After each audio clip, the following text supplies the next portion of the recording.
Hindi matanggap ni attorney na siyang iniwan ng kasama niyang babae after ng kanilang lovemaking. Malimit kasi iniiwan niyang babae kapag tapos na sila. Ang hindi niya maunawaan bakit sa kadami-dami niyang babae na naikakama, dinala niya pa talaga ito sa condo unit niya. Take note, birhen pa ito kaya hindi ito mawala sa kanyang isip. Pinahanap niya pa ito. Bago po tayo magpatuloy, please like, share, subscribe, and hit the notification bell para laging updated sa mga bagong upload. Congratulations, Attorney Sarmiento, na ipanalo mo rin ang kasong matagal na naming pinaglalaban. Thank you po talaga, Attorney Sarmiento. Hindi kami nagkamali sa pagpili sa inyo.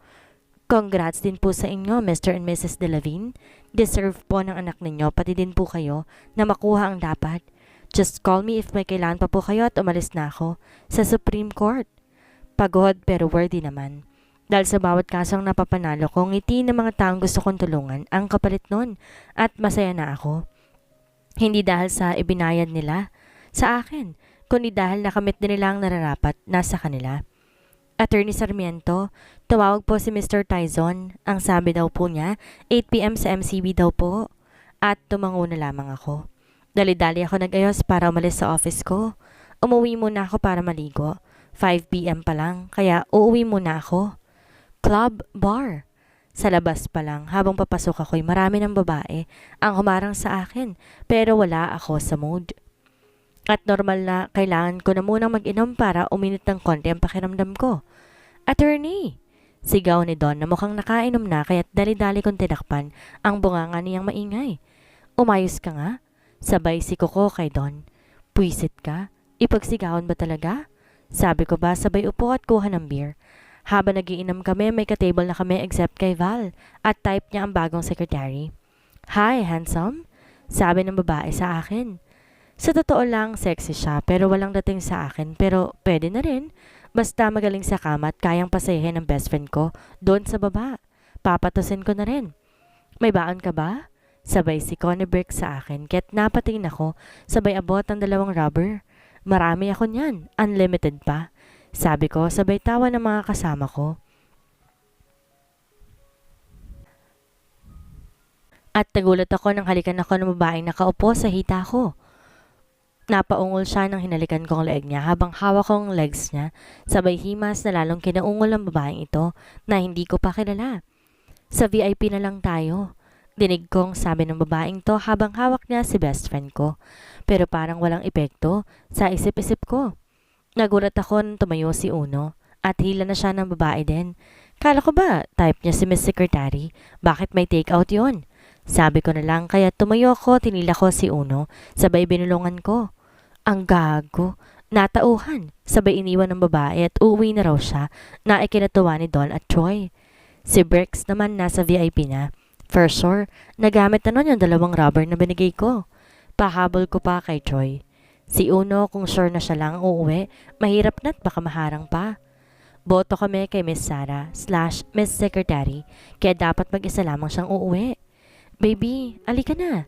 Sabi ulit ng babae sa akin kaya tumayo na ako at nakipag-appear pa kay Don. At nakita ko si Troy na pabalik na. Umuwi na nga si Uno sa isip-isip ko. Habang papunta kami ng VIP, tinawag ako ng kalikasan kaya iniwan ko muna. Yung babae na hanggang ngayon hindi ko pa rin kilala. Nang una, gusto pang sumama sa akin. Iihi lang ako, sasama pa. Medyo napatagal ang labas ko sa comfort room dahil na rin marami nagma-make out. Alam nyo na, bar eh. At nasamahan pa ng mainit na katawan. Palabas na ako at nasa hallway na. Nakita ko yung babae na may kasama ng iba at napailing ako. Kaya't plano ko sanang bumalik sa mga kasama ko nang may makabangga akong babae. Sorry, mister. At napayakap na siya sa akin. Pero nagulat na lamang ako nang halikan niya ako at bumulong pa siya na wag maingay at i-enjoy ang moment. Nasa moment kami ng halikan nang kumalas din siya, bigla at lumingon, na parang may pinagtataguan. Nakatingin lamang ako sa kanya hindi dahil sa kilala ko siya, kundi magandang babae sa harapan ko. Thank you, mister. Sabi pa niya sa akin pero nabitin ako sa halikan namin. Kaya hinila ko siya at wala namang imik ang babae nang hinila ko. May hawak pa siyang bote ng beer na tinutunggapan niya habang hila ko. Sa totoo lang, nabuhay ng best friend ko sa baba at nag-react talaga.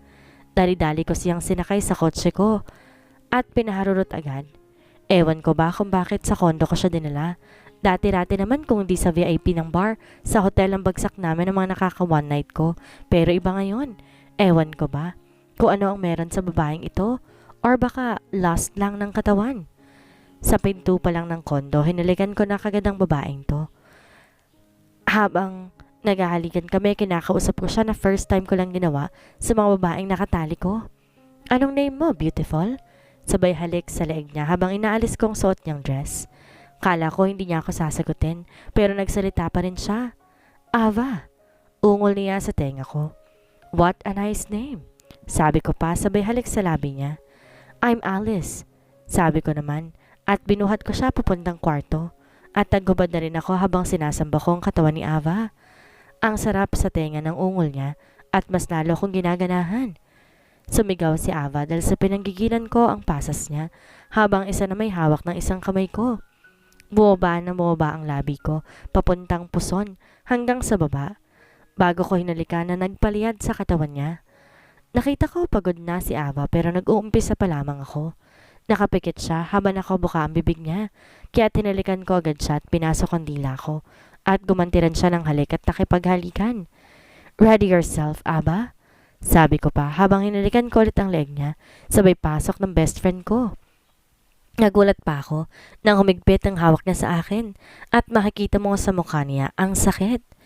Nawala ang pagkalasing ko at medyo napatayo ako. Kasi naman, nasa kalahati pa lang napapasok pero hanggang hindi ko na masagad at niyakap ko siya at bigla nang umiyak na ito. Hindi ko alam ang gagawin ko dahil first time kong gawin to as virgin. Uhugutin ko na sana pero nagulat ako na may blood na kasama at lalo siyang nasaktan. Kaya huminto ako at niyakap ko na lamang siya habang humihikbi. Kiss me, sabi ni Ava sa akin kaya't sinunod ko naman habang dahan-dahan kong pinapasok ulit ang kahabaan sa pagkababae niya at hindi ako nabigo. Pero nahihirapan ako ng unang gumalaw, baka kasi masaktan siya ulit. Pero habang tumatagal masarap na at hindi ko na makontrol ang sarili ko dahil nilamon na ako ng init. Avril Biancas, POV. Nagising akong wala ng katabi. God, ang sakit ng katawan ko, lalo ng legs ko at samahan pala nasa gitna ng hita ko. One night ang ginawa namin, di ba? Kala ko ba masarap at sa una lang ang sakit? Sabi ko pa. Kokotongan ko talaga si Marian sa maling info. Sabi ko sa sarili. God, fake news. Dahil ang sakit, hindi ako makatayo, lalo nang makabangon. Napatingin ako sa paligid at sa isip-isip ko. Alam ko hotel ito for sure. Sabi ko pa nang bumukas ang pinto at may dala tong tray na may food and medicine. Nagulat pa ako kasi kilala ko ang lalaki. God, hindi ito totoo. Sabi ko pa. Good morning. Sabi niya sa akin pero hindi ako umimik. Kasi naman, si Attorney Alexander Sarmiento, siya, sa isip-isip ko. Siya yung nakaano ko kagabi. Pinipilit kong tumingin sa kanya na magsalita siya at hawak ng ID ko. OMG! Avril Bianca Gomez, 27 years old from Laguna. Sabay tingin sa akin at sumimangot naman ako. Ayoko sa lahat, binubuo yung name ko. Nice name, Avril? Sabay ngiti sa akin. Please stop, Alex. Just Ava. Do not say my full name. Sabi ko na lang at pinilit bumangon at nagbihis.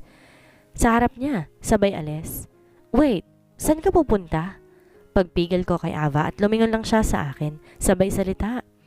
Don't worry, mister. It's just a one-night stand. Avril's POV. Girl, saan ka galing kagabi ha? Ikaw ha? Nakita mo lang yung ex mo na wala ka na. Huwag mo sabihin nagkabalikan na kayo ulit. Sabay sabi ni Erin na kinainis ko. Please Erin, stop talking. Lalo na kung wala dito at mas lalo na kung wala na kami. At nag-back out ako. Sa totoo lang, di naman yan ang kinainisan ko. Ang kapal kasi ng attorney na yun eh. Flashback. Saan ka pupunta? Hindi ka pa okay, Alex said. Pero hindi ako nagpapigil. Nagulat ako nang kunin niyang panty ko sa bulsa. Ano yon? Uuwi ako ng walang underwear? Sabi ko pa kaya pinipilit kong kumilos para kunin yon. Mahiga ka muna. Hindi ka pa okay. Alam ko masakit pa yan. Don't worry, aalagaan kita. Sabi ni attorney na ikinagulat ko. Pero bakit sabi ko sa isip ko? Na biglang lumapit siya sa akin at nagsalita siya na ikinainis ko. Don't leave, Ava. Na ikinahinto ko. Pretend the girlfriend kita. Sabi ni Alex. Pwede naman sabihin niyang, pwede ka ba maging jowa? Or pwede bang ligawan kita para maging real girlfriend? Pero yung may pretend? Sira ulo ba siya? Sa isip-isip ko, kaya hindi ko na kinuha ang panty ko. Sabay sampal sa mukha niya. Puwisit siya. At umalis na ako kahit masakit pa ang katawan ko. Lumingon pa at nagsalita ulit bago tuloy ang umalis. Don't worry, mister. It's just a one-night stand. Sabi ko pa. Sana lang di na kami magkita pa. Habang pauwi ako sa apartment ko. End of flashback. Alex POV. Natapos ang meeting at eto kami ngayon sa isang bar. Nagiinom. Nag-uusap sa plano ni Ono na ligawan daw niya si Sarah, yung sekretary niya. Mas okay nga yun para malaman ni Miss Secretary na seryoso si Ono. Kaya't nagsalita na ako. Tama yan, tol, pare. Take it slow. At ipakita mo at iparamdam kung gaano mo siya kamahal. Huwag kang tumulad sa akin. Sabi ko na lamang sabay inom ng alak. Sa totoo lang, hindi ko alam kung bakit yun ang lumabas sa bibig ko. Pero ang sasabihin ko sana is, stay. At aalagaan ko siya at hindi iiwan. Pero bakit ibang nasabi ko? Na magpanggap siyang girlfriend ko? Hay, Alex talaga? Gusto kasi bigla-bigla. Yan tuloy biglang nawala. Nasa harap na pinakawalan pa. Tangina lang talaga. Sabi ko at napalakas pa kaya nagulat si Brix, Uno, Troy at Don. Kasi naman naiisip ko lang yun pero nasabi ko pala ng malakas. Ang gago ko. Matagal ka ng gago. Ngayon mo lang nalaman? Sabay sabi ni Brix. At nag-appear pa sila ni Don. Need help? Sabay sabi ni Troy at napatingin akong bigla. Alam ko matutulungan nila ako pero nahihiya ako. Bahala na. Sabi ko na lamang. Nandito lang kami. Sabi pa ni Uno kahit alam kong pati siya na mamroblema pero tutulong pa rin. Kaya ngumiti lang ako at nag-inom kami hanggang sa malasing kaming lahat. Nagpunta kami ni Don sa penthouse niya para bisitahin at ayun nga, lasing pa rin at abalitaan namin kay Sarah. Na ilang araw na itong hindi pumapasok dahil sa business at alam namin yon. Dahil sa matabang utak ni Don, nagplano kaming dalawa at nakapunta naman si Sarah sa penthouse ni Ono. Nagkalat pa kami kuno. Tingnan natin kung anong gagawin ni Miss Secretary. Pagkatapos ng kalokohan namin, nakikain pa kami. Masarap ang luto ni Miss Secretary kaya't busog na ako nang umuwi ng kondo ko at bigla ako nalungkot. Naalala ko na naman si Ava, lalo na yung panty niyang kinuha ko. Natatawa na lang ako sa mga naiisip ko. Baliw na yata ako Sabi ko na lang sabay kuha ng beer sa ref at nag-search na ako sa lahat ng social media ni Miss Ava. Pero maraming lumabas pero mukhang ibang Alex Avril Gomez. I need all details. Make sure masusulit kong ibibigay mo kundi susugurin kita sa office mo. Troy? Fine. Isasend ko na lang sa email mo. Bye. End call. Hay, kung hindi ko lang siya kaibigan baka nabugbog ko na si Troy sa isip-isip ko. Ava, bakit ginugulo mong isip at puso ko? Sabi ko na lang habang naghihintay sa email ni Troy. Ava's POV. Girl, nandito ng latest sa magazine at ang cover book. Ang devil is Attorney Alexander Sarmiento. Ang gwapo niya. Lalo na siguro sa personal. Ella said. Yaya, sabi ko na lang kasi naman ang last cover si Sir Ono Von Vasquez, ang multi-billionaire at siya rin ang cover noon.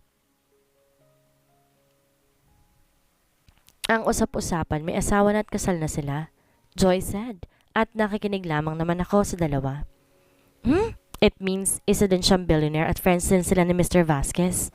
Wow, just wow. Sabi ko na lang at tinignan ko ulit ang magazine. Yes, mas handsome siya sa personal. Sabi ko, siya lang naman yung lalaking naka one night ko, pero parang gusto kong maulit. At napapailing ako, kasi ang harot-harot. Ramdam ko pa nga ang mga labi niya sa leg ko. Pababa. Sabi ko pa kaya't napakapikta ko bigla. Sabay iling. Miss Ava, pinapatawag po kayo ni Sir sa office niya. Ngayon. At gumiti lang ako at sunod na rin sa sekretary ni Sir Samuel, ang may-ari ng magazine. Hi po, sir. Bati ko at mukhang good mood si Sir. Walang sumpong. Sa isip-isip ko. Miss Ava, isinama kita sa meeting ko. Total naman ang team mo ang gumawa at nagtutulong-tulong sa magazine. Sabi pa ni Sir, ang saya-saya. Alam mo ba dapat, next week pang release ng magazine, pero nag-send ako ng details sa manager at kay Nix. Kahit siya nagustuhan niya at ang sabi pa niya na sobrang laki ng tiwala niya sa company natin dahil kung ano lang sinagot niya sa interview. Yun lang din ang nilagay niyo kaya't natutuwa talaga siya. At tumango lang ako kay Sir. Dahil dyan, may bonus ang team mo. Sabi pa ni Sir. Talaga po, sir? Nako, thank you po. For sure matutuwa ang team ko dahil sulit ang pagod at puyat namin. Thank you po, sir. Sabi ko at lumabas na ako. Oo nga pala. Pahabol ni sir sa akin at lumingon pa ako. Bukas makikimiting tayo ha. Don't forget, Miss Ava. Bye. See you tomorrow. At umalis na ako at sasabihin ko na sa team ko ang magandang balita. Bayaran na ng kuryente, tubig, lalo na ng apartment ko. Ayoko naman humingi kay mommy, lalo na kay daddy na may kapalit ang pagtulong sa akin. Kainis? Kailangan ko magtrabaho para mabuhay na mag-isa. Sa ngayon, konting tiis pa muna. Kamusta na kaya si mommy doon? Sana lang di na siya saktan ni daddy. Alex POV. Mr. Sarmiento, tuloy po ang meeting with the CEO ng magazine and the production and staff, sabi ng sekretary ko. Sino na ulit ang may-ari ng Glam magazine na yon? Sabi ko sa sekretary ko na hindi ko tinitingnan at busy ako mag-ayos ng gamit ko. Si Sir Irvic po ang anak ni Mr. and Mrs. Andejas. Pag-uulit ng sekretary. Okay. Ikaw nang bahala dito. Pag may naghanap sa akin, alam mo lang sasabihin at pag client naman, schedule mo na lang and please, kung importante, huwag mo akong tatawagan sa cellphone ko, okay? Sa Monday na ako papasok. Sabi ko pa at tumango lang ang sekretary ko. At umalis na ako. Visit na Irvic yun. Siya palang may hawak ng company ng parents niya. Hindi nagsasalita. Maasar nga na magpainom bukas ng gabi. Congrats, team. Nagustuhan ni Sir at saka ng mga producer ang gawa natin, kaya may bonus tayo. Lahat kami masaya dahil sa hindi lang kikita ng malaki ang company, kundi mas lalong nakikilala kapag ganon. Marami mas magpapagawa at syempre, dagdag na sahod ulit. Iyon, sa isip-isip ko. Sige na, mag-uwian na tayo at magpahinga. Wala tayong pasok bukas. Iyon ang sabi ni Sir para makapagpahinga sa ilang araw na OT natin at puyat, sabi ko pa. At nagsialisan din sila. Palabas na ako ng company nang may tumawag sa akin. Hey, bitch! Kaya't napalingon akong bigla. Tamara, is that you? Sabi ko pa sa friend ko na sikat na fashion designer. Gosh, yeah. Nahalatang nagmamadali. Pasok na. Sabay sabi niya kaya't dali-dali akong sumakay sa kotse niya. Yes, libre na naman ako. Sa isip-isip ko. Buti naman nagpakita ka. Sabi ko pa.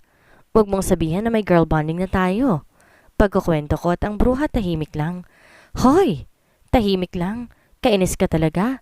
Sabay kurot ko pa sa braso ni Tamara. Aray ko.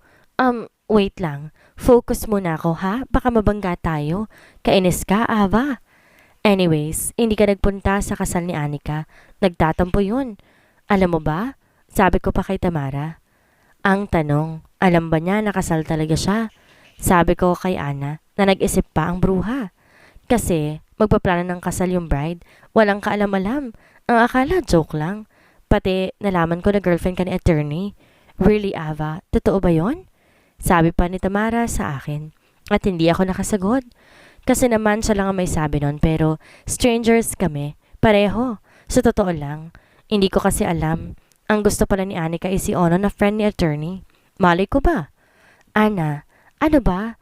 Totoo nga na kayo ni attorney na yon? Irit pa ni Tamara sa akin. Hindi. Fake news yun. Sabi ko, natotoo naman. Ewan ko bakit nasabi ni Alex yon sa mga kaibigan niya.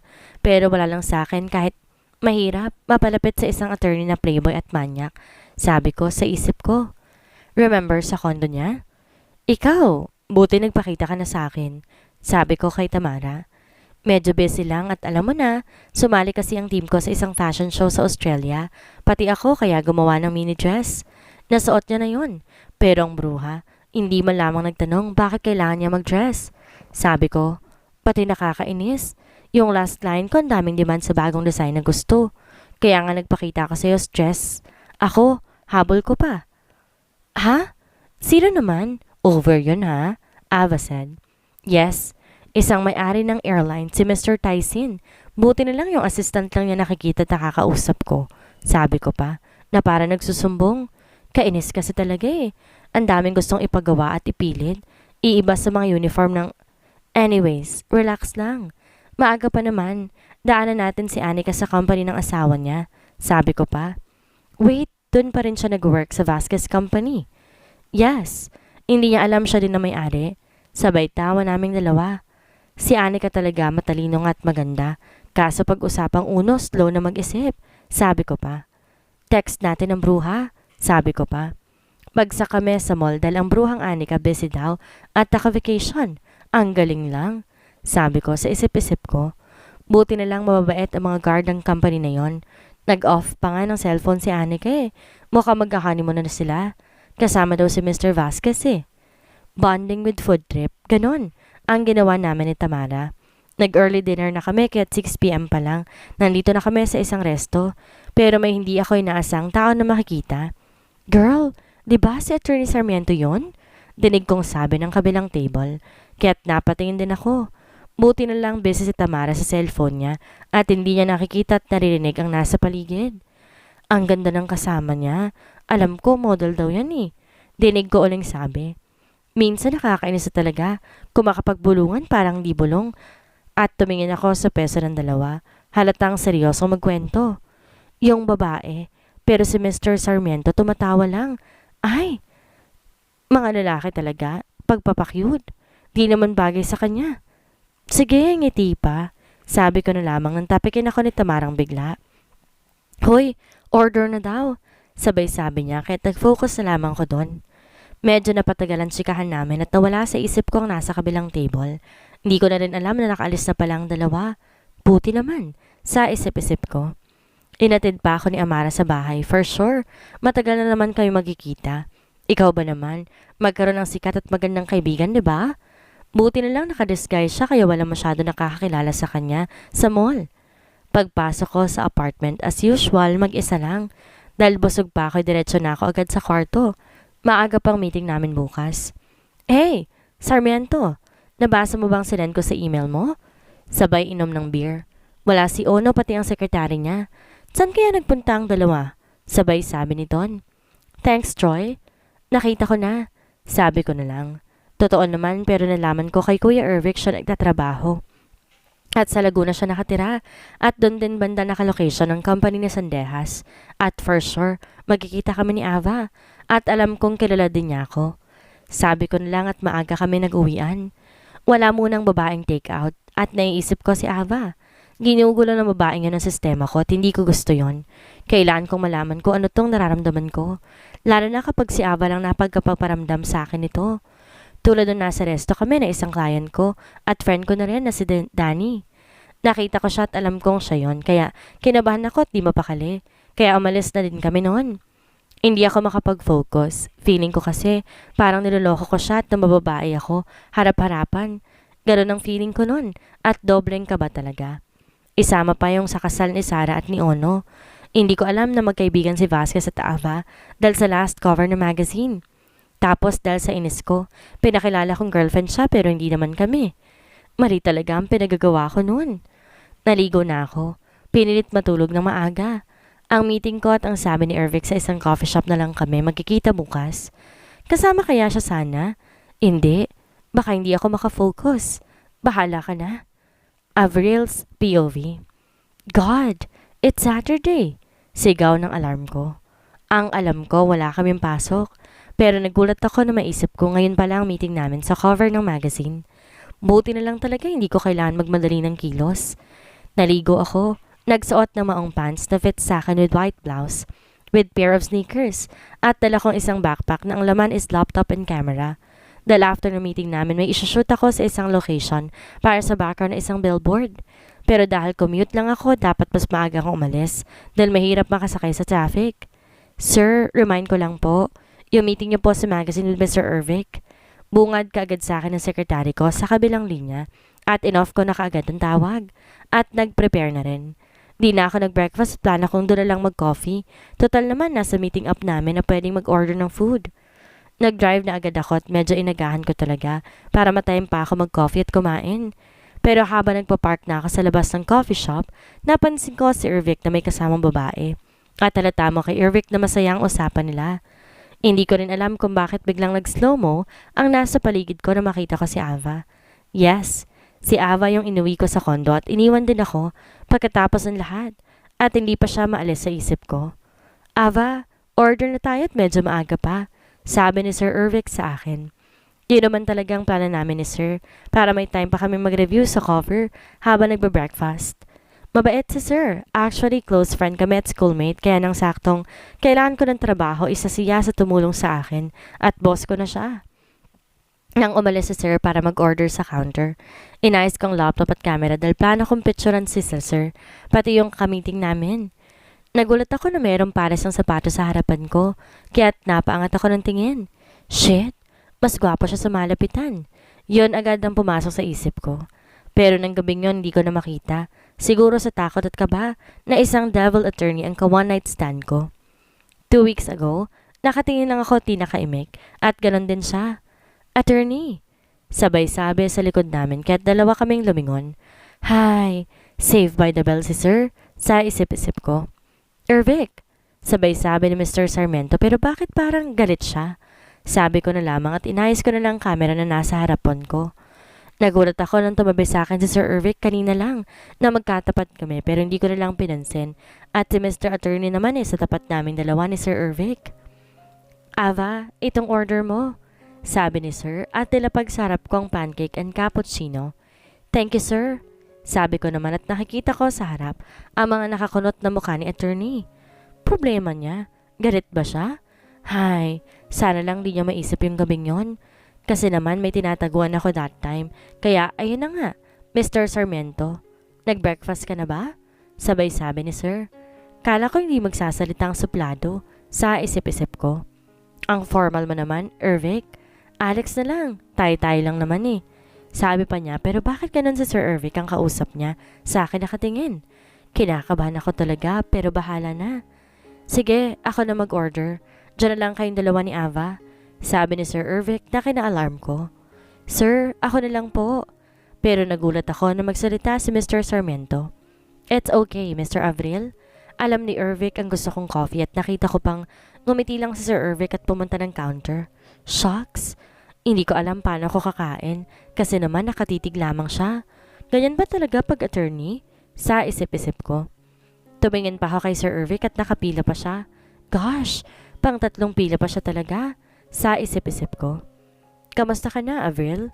Biglang sabi ni Mr. Sarmiento sa akin at hindi agad ako nakasagot. Siguro naman kilala mo ko. Sabi pa niya sa akin pero wala pa rin akong imik at busy lang kumain. Bakit mo ako iniwan ng gabing yon? Sabi pa niya kaya't napatay na akong bigla at nagbago ang itsura ng mukha niya at parang malungkot. Ang pagkakasabi niya sa akin, bigla ako nawala ng gana. Kasi naman yung mga tingin niya para nagtatanong na bakit nga ba kasi, Ava? Sabi ko na lamang sa sarili ko. At magsasalita na sana ako na magsalita si Sir Ervic. Nandun na siya at dala ang coffee ni Mr. Sarmiento. Tahimik na lang ako habang nag-uusap ang dalawa at dumating na rin ang staff at producer. Nagulat pa ako kung paano makipagbeso yung babae kay Mr. Sarmiento, aka Attorney Alex. Tapos kay Sir Ervic at sa akin shake hands lang? Funny, Avril. Maharot na naman ang iniisip mo at ang bruha, tabi pa sila. Malalandi, sabi ng maharot kong mind. Hindi ako mimik at si Sir Ervic ang kausap na isang staff at si maharot na attorney kausap ang maharot din na producer. Kaya't dalidani na ako nagpaalam sa kanila. Excuse lang po, sabi ko na lang at sabay tayo. I need to go, sir.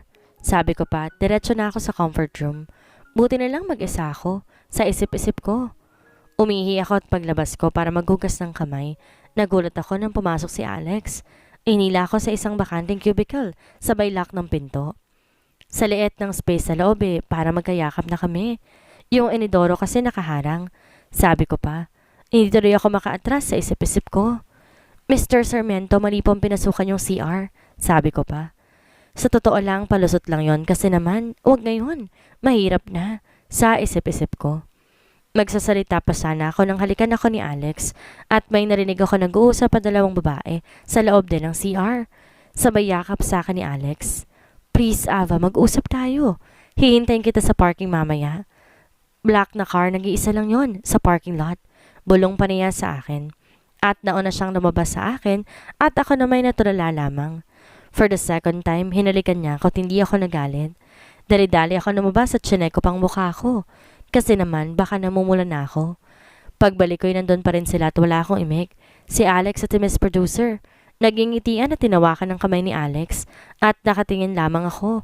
Pero inagaw ni Sir Ervic ang atensyon ko kaya hindi ko na alam ang mga sumunod na ginawa ni Miss Producer at ng maharot na attorney na yon. Ava, sabay ka na sa akin ha?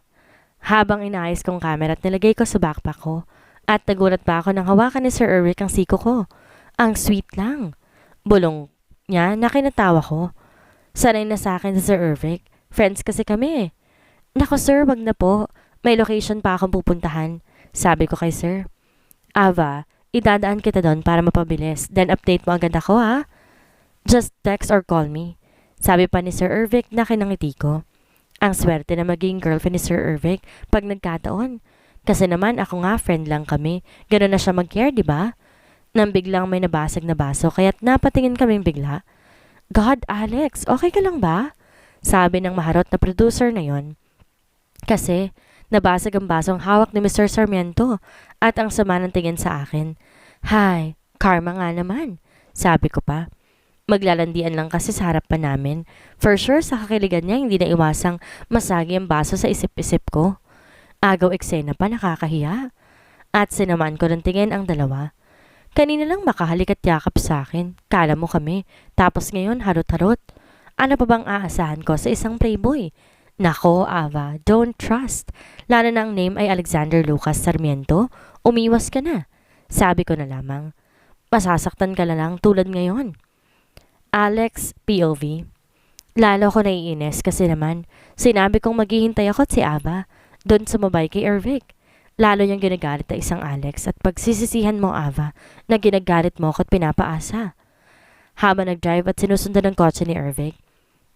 Ang akin ay akin lang. Sabi ko pa. Kahit kaibigan ko si Ervic kapag usapang Ava, walang kaibig-kaibigan. Sabi ko pa. Calling Don. Don. Yes, playboy. Bungad ni Don sa akin. Kala mo siya hindi? San ka? I need helicopter. Sabi ko pa. Nasa private airport ko. Ang helicopter mo. Sabi ko kay Alex. Kasi naman bumili ng private plane at helicopter. Wala namang paglalagyan. Sabi ko pa. Pwede bang ikaw na mag-drive at dalhin mo sa building ko? Wait. Saan mo magagamitin ha? At first time hindi ka nang hihinayang sa gas. Sabi ko pa. Huwag ka na magtanong, please. May pupuntahan lang kami. Sabi ko pa. Kami. It means may kasama ka. Huwag mong sabihin na may dadalhin ka sa isla. Yes, Don, kaya please lang. Huwag ka na maraming tanong. Kasi naman, daig pang babaeng chismosa. Okay. Bye. Basta libre alak at babae, pwede na ako manahimik. Hirit pa kay Alex at binabaan ako ng loko. Mahirap talagang mavirusan ng babae eh. Nagagawang baliwan ng mga kaibigan ko. Una na nga si Ono at may susunod na sa member ni Ono. Daming dala ni Don. Gagawin naman kaya isan lang ang dapat kong tawagan. Calling Ono. Out of coverage. Naka-off ang phone? Seryoso? First time? Sabi ko pa. Oo nga pala, kasama niya si Miss Sarah. Sana lang wala sila sa isla. Sa isip-isip ko. Bahala na nga. Nagulat ako nung huminto ang sasakyan ni Ervic at pinagbuksan na niyang pinto si Ava at niyakap niya. Ervic, sabi ko na lamang at umalis na ito. Napansin kong lugar na malayo na sa mausok at maraming tao. Hi po, Mr. Corpus. Sabay shake hands. Hi, Miss Gomez. Nandito ako sa isang resort at nabalitaan ko na isa ito sa magagandang resort at kaibigan din ni Mr. Sandea sa may-ari na si Mr. Blair Corpus. Siya ang nag-design kaya ang ganda talaga, pero ang engineer is si Mr. Prince Jasper Kalantan. Alam na din pala ni Mr. Corpus ang pakay ko, kaya pinabayaan na lang niya ako at eto ko ngayon. Nag-picture ng lugar kasi alam ko, i-cover din namin si Mr. Corpus next cover ng magazine para makilala din ang mga gawa at design ni Mr. Corpus.